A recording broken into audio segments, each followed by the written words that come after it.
국민의힘을 비롯해 보수 야권과 일부 언론에서 대통령 레임덕을 거론합니다. 오리가 웃을 일입니다. 레임덕을 말하려면 최소한 대통령의 지지율이 여당 지지율에 많이 못 미치는 객관적 데이터가 있어야 합니다.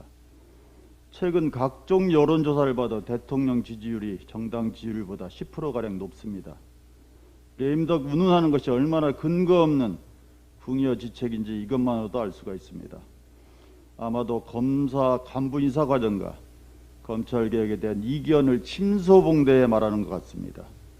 갈등은 관리돼 조기에 수습됐습니다. 마법의 세계도 아닌데 레임덕 주문을 외운다고 실현되는 것이 아닙니다. 지금 당정청은 역대 어느 정부 때보다 소통이 잘 이루어지고 있습니다.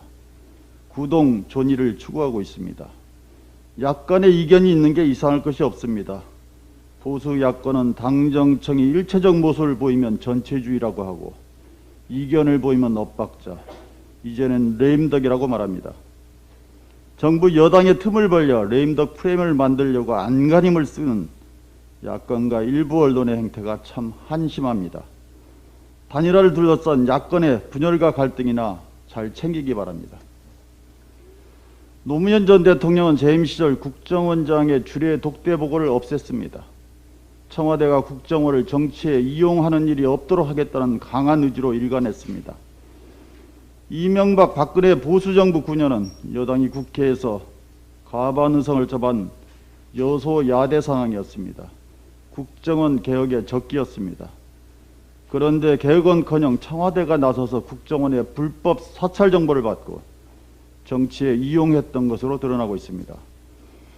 국정원 문제에 관한 노무현 정부 당시는 국정원 개혁의 시기였고 이명박 박근혜 보수정부는 반동과 퇴행의 시기였습니다.